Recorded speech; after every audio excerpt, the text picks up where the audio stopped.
to a Fifth of Jack Gaming, where we have a curve of creatures. Why we have a curve? Stay tuned and find out. Hi guys, this is the Fifth of Jack Gaming, where we're going to end up diving into a brand new deck. As you saw, we have a nice little curve, but what do we have that curve for? Our featured deck.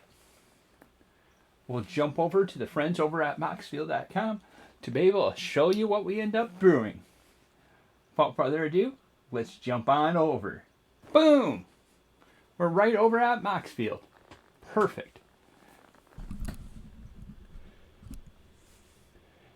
Now, this deck is Jodah the Unifier. This is our Dominaria United deck that is going to be made with that. So what does that mean? We're going to end up having this be the feature for Dominaria. And that also means that it's going to have all the basic lands. It's going to be from Dominaria United. It's a nice little dash with it. So I know there's a bunch of Jodah decks out there. However, this one has a little bit of a different turn with it. There's a couple of them that has Jodah as the companion. That's right, this is the companion for this deck. So that means it doesn't count towards the 100 cards that you can have in there. So we actually have 101 cards. And if you don't know how companion ends up working, you can pay 3, bounce it from the companion zone, and put it into your hand and play it. However, if it does get killed or anything like that, it doesn't go back to that zone like your commander does. It just goes right into the graveyard. Also, the big stipulation for this to be a companion in there is that your starting deck has to have, or it can't have more than one of the same mana type. What does that mean? Well, if you look over at Jodah, right here it taps and adds all this mana that can't be used for generic mana costs, which is fine. But we can't have anything that's double white, double blue, double black, double green, or even triple green. So that means we're going to end up having everything that ends up having in this deck has a mana cost of 1 of whatever color it ends up having with that. So the big thing about Jodah is he's kind of a little bit broken. Well, he's pretty broken. There's not really a way to make it a fair deck that comes out of it with it. Believe me, you can end up trying. But the Legendary Cascade is pretty amazing and helps out and gets you value either way. Also, he gives all your legendary creatures +X+X, where X is the number of legendary creatures that you have out there. So that means when Jodah drops, he's not a 5/5, he's a 6/6. And he's bringing a buddy to the party.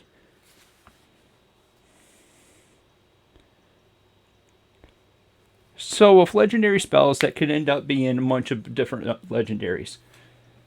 This is kind of a unique situation. This ends up having a couple planeswalkers that's in the deck. We got Daughter the Binding Wills, Mince and Boo, the Timeless Heroes, making her low over here. Mince and Boo is nice because you also get Boo, which is also a legendary. And then we'll save the creatures for last. That's right, we're going to save the little juiciness for be our last little dessert. Putting that cherry on top of that sundae. So sorceries, we have 6 of them in total. We have Farseek that lets us search our library for plains, islands, swamp, or a mountain card and put it on the battlefield tapped. Cultivate, we get to search up for 2 basic lands. Reveal them, put 1 in our hand and 1 on the battlefield tapped. Kadama's Reach, same as a Cultivate. Search for Glory. This ends up letting us look for any legendary card or saga and reveal it, and we could put it into our hand and then we shuffle.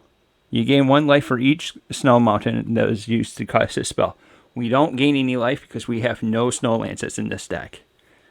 And that's not the main reason why we have it. It's a nice tutor for any kind of a legendary that we need to have at the time.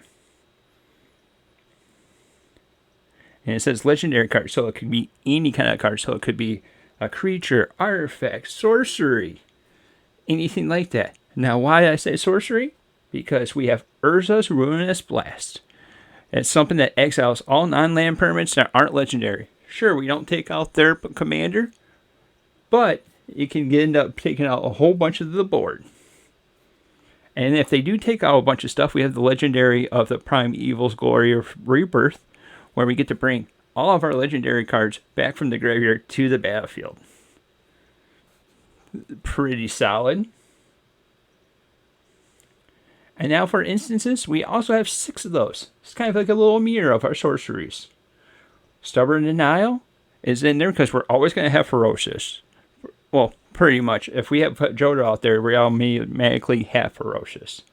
It's our counter spell to be able A, counter a game-winning thing that's not for us, protect our game-winning thing, or C, protect anything else that's in between. Exact same thing for our Arcane Denial. The draw side is that you get to end up drawing cards at the next instep or next upkeep. Burrow's Charm is more protection. It makes everything indestructible. Negate, more protection. Plus, we also ended up selected the Dominaria art, which is kind of huge because we wanted to try to go as much into the Dominaria as we could. Beast Within, we destroy a target permanent. I was also thinking about putting Generous Gift in here, but I haven't got a spot yet, and I kind of wanted to keep with some more of the ramp. Talking about ramp, there's Harrow. It's another 3-drop spell, but we get to sacrifice a land for the additional cost of it, and we get to find 2 land cards and put them on the battlefield, and then shuffle your library. 2 basic land cards. That's perfect. Now we're going to just jump over to the lands. We'll get the boringness knocked out real quick. We got Bountiful Palinade, Broker's Hideout, another kind of like a little fetch land, Kabari's Courtyard, Cinderglade, Command Tower, gotta love mana fixing, Flooded Plain, 5 forests, a grassland, another fetch land. Well, it's a bad fetch land, but it's still pretty good. 2 islands, 1 Corrosion Verge, 1 Maestro's Theater, 1 Molten Territory, Morphic Pool, 3 mountains, Ascara Storefront, Path of Ancestry, 5 plains, Perry Stream, Radiant Grove, Rafiq's Tower, Riveter's Overlook, another bad tap land in Rocky Tar Pit, Sunken Hollow, a swamp, Tingle Is It, and a wooded ridgeland. So we ended up trying to go with about pull different colors and everything with this deck because we're a 5-color deck, so we got to try going over with it. But we also didn't want to go super expensive or anything. I'll tell you why after we get through with the entire deck. Then we also have 1 enchantment, a single little enchantment in Bard class. And then we have 9 artifacts. That's right, 9 of those is in total. We have the good old Timely Lotus. Enters the battlefield tap, and we can add Uber. Pretty solid. Another legendary artifact. Hare's Podium. Relic of the Legends. This is going to be an added little bonus because it taps for any color, or we could take that legendary and use it, tap it, and make another color with it. It's amazing mana fixing. It's a nice little help out, especially since we're legendary tribal. Barrier Seal. Taps for 1 mana of any color. And then also we could pay 1, tap it, and we could untap a target legendary creature.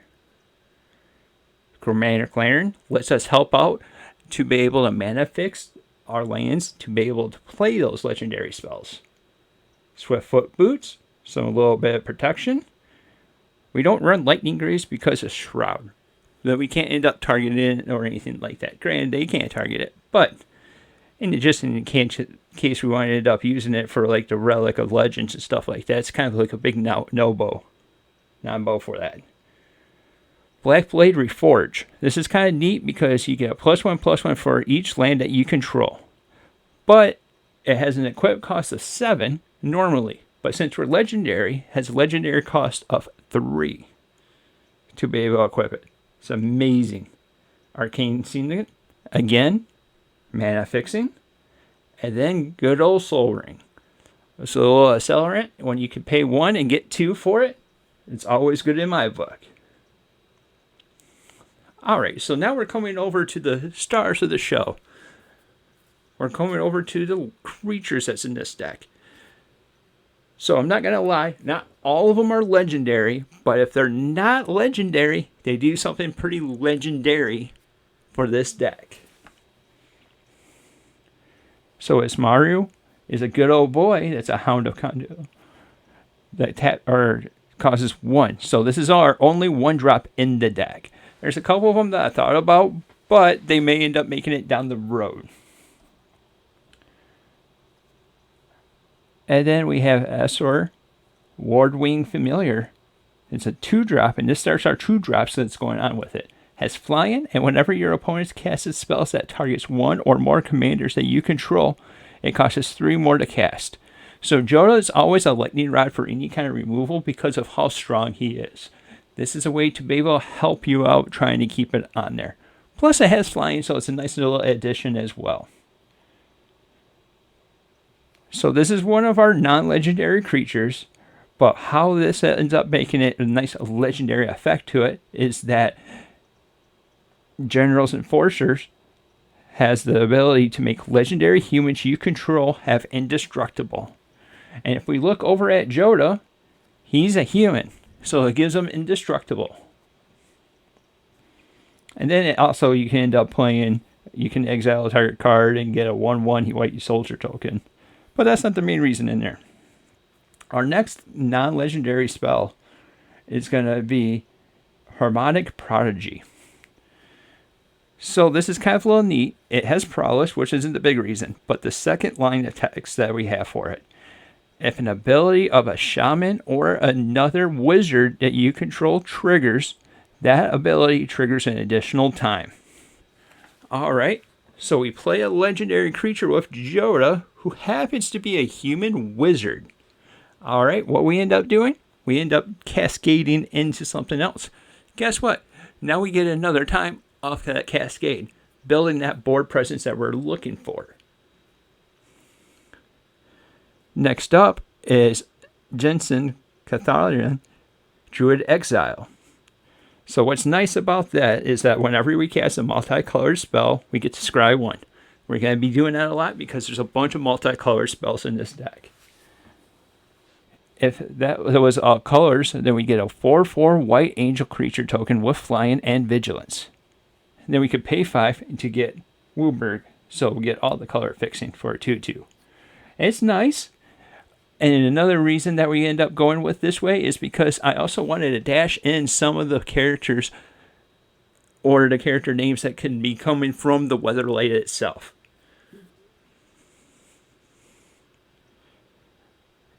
Carries off, Skyship Raider comes in, has First Strike Menace. That's okay. It's a 1/3. That's not the greatest.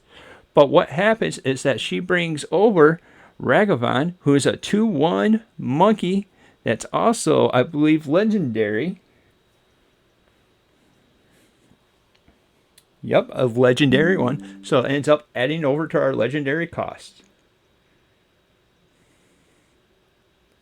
Yep, a legendary who ends up adding to our legendaries.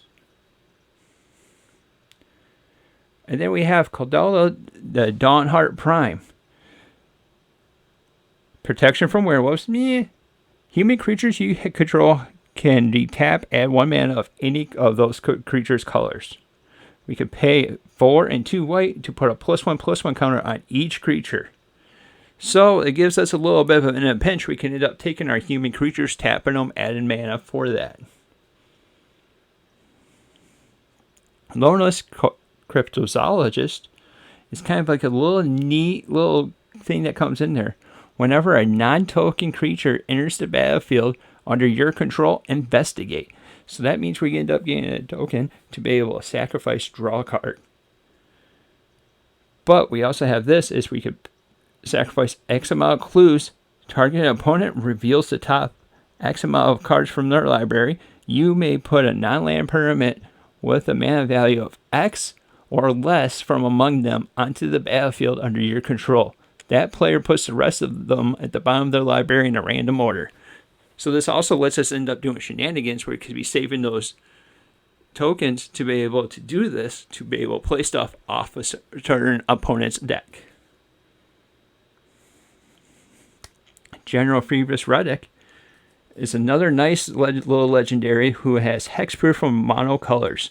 So if you're only one color, we have hexproof from it. So you can't get Lightning Bolt, you can't get Doomblade or stuff like that, because he's from hexproof for monocolor.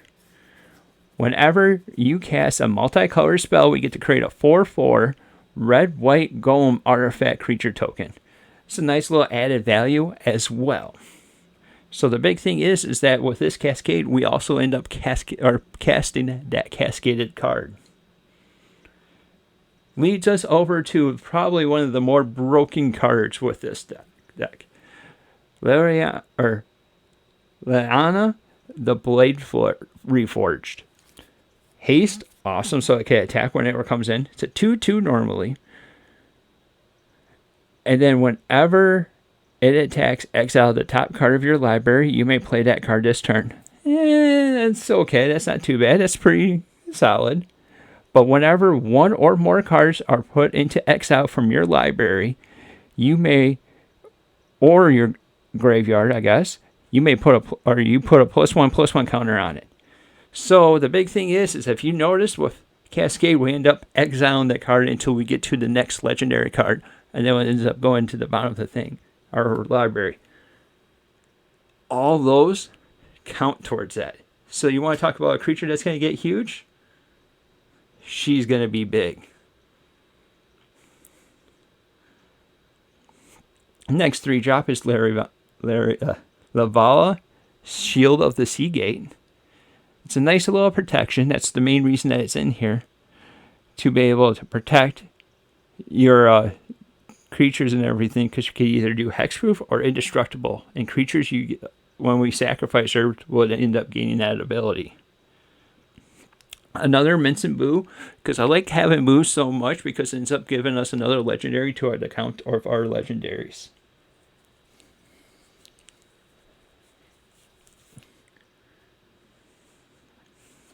And right here, we're back to another weather-like character with Mary. It's also a nice little hidden thing because whenever she attacks, each opponent can't block with more than one creature this combat. Or, as long as she is tapped, no more than one creature can attack you in each combat. So it's another kind of a prison effect that ends up helping out. Or, it's also a limiting factor for the opponent as well, allowing us to alpha strike with that. And then we got the Queen Kaya Ben of Krog. Just to give you a heads up, this is the one that's from the bundle, and you end up getting this in the bundle. That's why it's up there in a little bit of a value. It's normally like a 50-cent card for the other one. Like you can see from Card Kingdom, it's 79 cents. I have no clue why it's so crazy like that. But what she ends up doing is, she's another character that's from the Brothers' War. She's the one that Urza ends up marrying to be able to get to access to the book that has his so much interest into it. We can pay for it. We could discard all the cards, then draw that many cards. You may choose an artifact or a creature card with a mana value of 1 that you discarded this way, and then do the same thing for artifact, creature, and the values of 2 and 3. Return those cards to the battlefield. Activate this only as a sorcery. So that means the cards that we end up discarding, we can end up putting it into play. Or if we end up having a whole bunch of stuff that we don't want, we can end up discarding it and starting off with new cards. Next up is Rocco, Kabari's Caterer, where he ends up brewing up something, whatever you end up wanting to pay to X. So we end up searching our library for a creature card with a mana value of X or less and put it onto the battlefield, then shuffle our library. So whatever we pay into X, we could look up for something up to that size. Nice little tutor effect. Then we have Savala, Explore Return, where she ends up making it so that we can end up seeing what's coming up, but we also see what the opponents have and get some additional value off that as well. Shauna, the Purifying Blade, is another one of them that's a descendant from the original Weatherlight. Her ability is not too huge, but this is one of those that I wanted to put in there because I wanted to do a little bit different, something that makes this deck different from all the other ones. So that's why we end up having a little bit of the crew that's on the Weatherlight or been part of the Weatherlight. Talking about that, we have a Captain Sensei, the Weatherlight Captain. She lets us end up tutoring for any kind of permits, however big she is. Vega is whenever you cast a spell from anywhere other than your hand, draw a card. This is going to be working with Cascade. So whenever we end up cascading and casting another thing, we'll get to draw a card with that.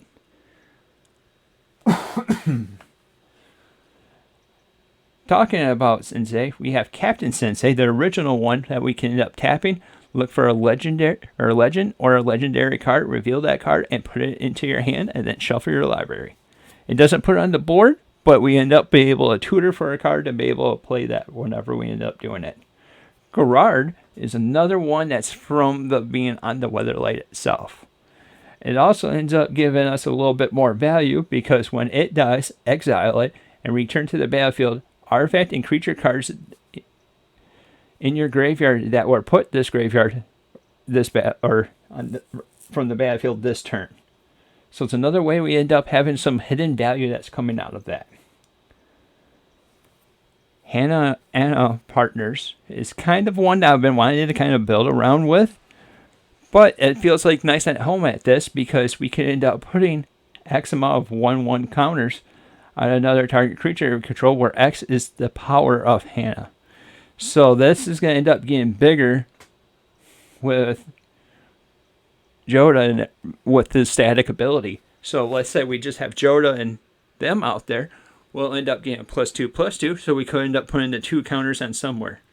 So this also ends up making this and switching it over to could be a commander kill deck. So a commander kill deck, where I can end up saying, is where you end up killing someone with commander damage.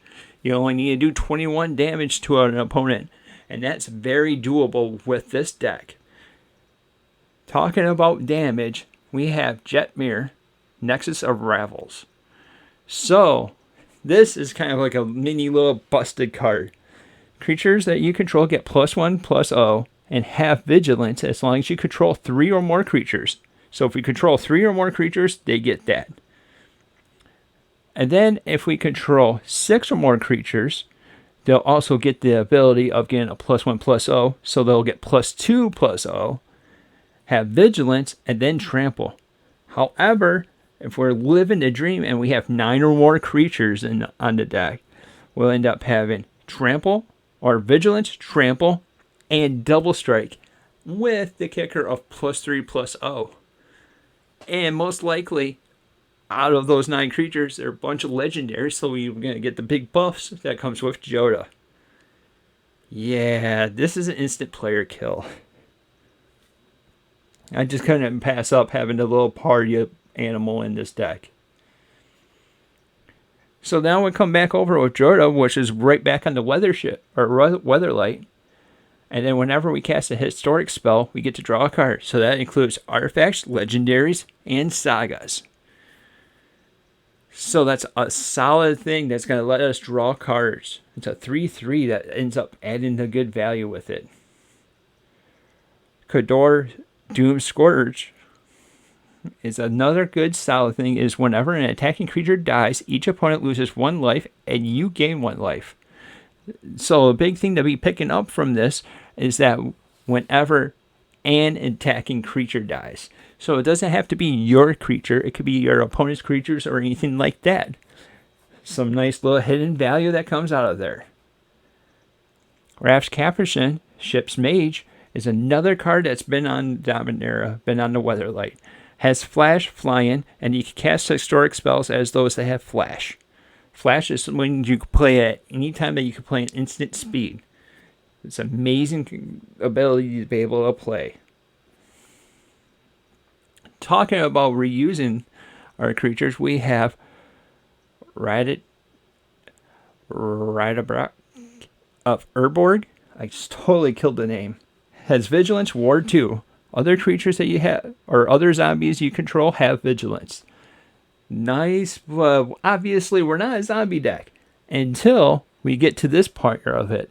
Whenever another legendary creature you control dies, create a token that's a copy of that creature, except for it's not legendary, and it's a 2/2 black zombie, and additional to its other colors and types. So that ends up making it, whenever we end up losing some of our creatures, they'll end up having to kill them again to be able to get that. It's a nice, solid card that's in this deck. Stang, which is in the story, but is not super in the story, which is kind of interesting. But the main reason that he's in here is also because he ends up making another legendary token. And if we have ways to make multiple of them, we can end up making multiple of them, but they end up passing away. Tolshar is another awesome way to be able to bring back stuff. So, whenever we cast a historic spell, now if you remember, that's legendaries, artifacts, and sagas that are historics. Whenever we cast one of those, we get something that's 3 or less from our graveyard onto the battlefield, adding a nice little value that comes out of there. I'm still going to kill this name. I've been killing names all night with this thing. We got Teska, Dig Site Mentor. So this is the person that ended up mentoring Mishra and Urza. So that's why she's in the deck and everything with that. Creatures you control have Vigilance and have tap, add Travail 1. So that means if we don't like the card that's on top, we can put it into our graveyard. So different than Scry, but similar to Scry at the same time. Scry, we put it into the bottom of our library. Surveil, we put it into our graveyard. It has some nice little other values to it, but not super needed for this deck. Avard the Cursed is another legendary, and he's a legendary bumps up. It gives a +2/+2. Plus, he's also on the Weatherlight. Churlain, you always have to have a bard. You always have to have someone that's telling the stories of anything that goes on. So that's where Churlain comes into play. Yes, there's a bunch of infinite combos that could go with Churlain. Obviously, we're not running them, but the additional be able to play another land and then draw a card and stuff like that is very good. And then in a pinch, we could end up bouncing back one of our legendary creatures to our hands and be able to play them again to keep on going, or to protect that legendary. Drizzt is nice because it also brings out another legendary kitty cat and Guinevere. Coffee the Ghost Forge is another way we could get more value out of any of our creatures that ends up dying.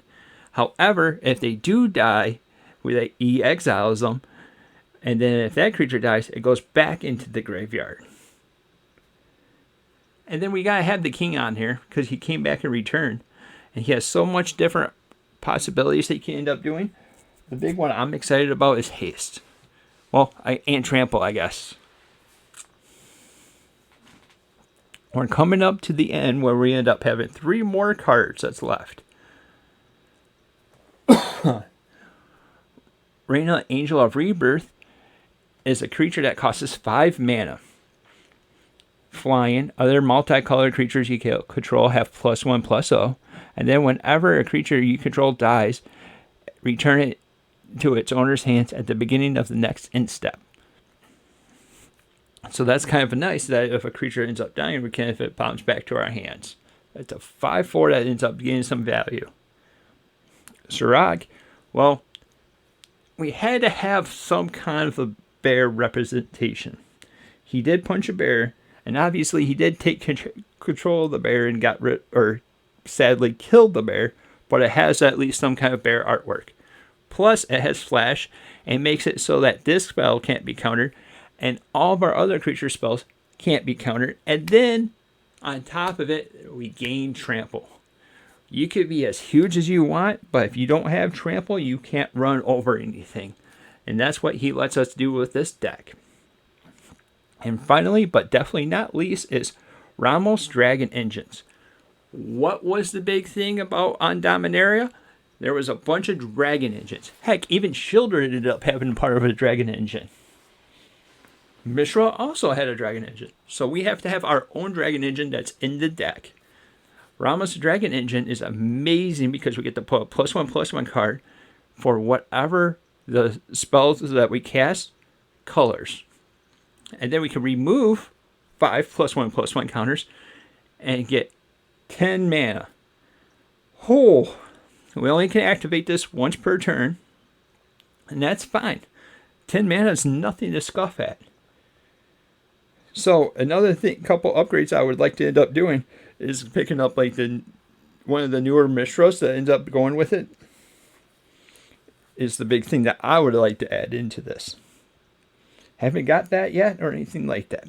But a big stipulation that I wanted for this deck is I couldn't go over and spend a whole bunch of money over on the deck itself. So that means like Ramos, where it's like a $28 card currently on this price set, I ended up having in my collection just kicking around, not doing anything. In the story that how this deck ended up starting is I went to my local gaming shop, my LGS, and for the Friday night promo that we ended up getting, I ended up getting the Jodah, where that's the stamp that's a foil. So I'm like, well, I've been on the fence about building this, but he's a kind of a broken commander, so I wanted to do something a little bit different. And that's why we ended up going companion. But I saw there was a couple decks that was also the companion route that went along with it.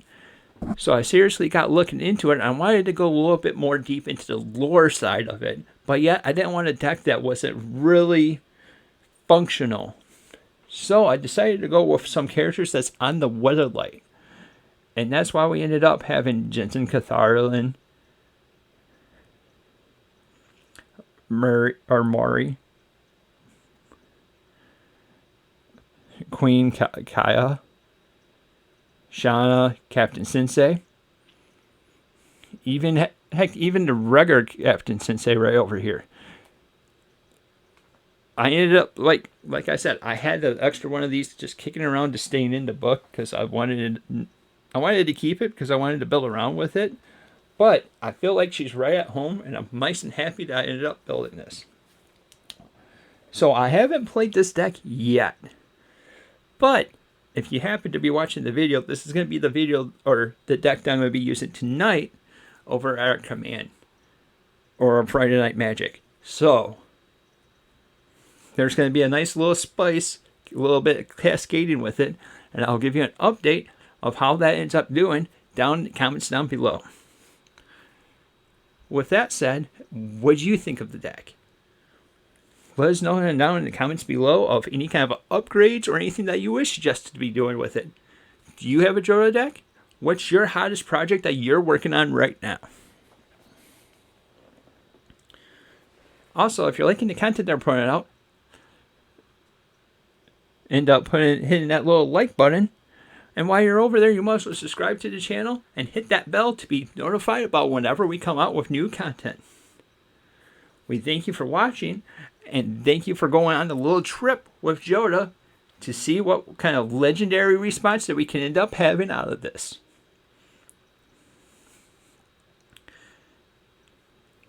Thank you. Obviously, we're so happy to be able to share this deck and can't wait to see how this ends up playing. And until next time, we'll see you later.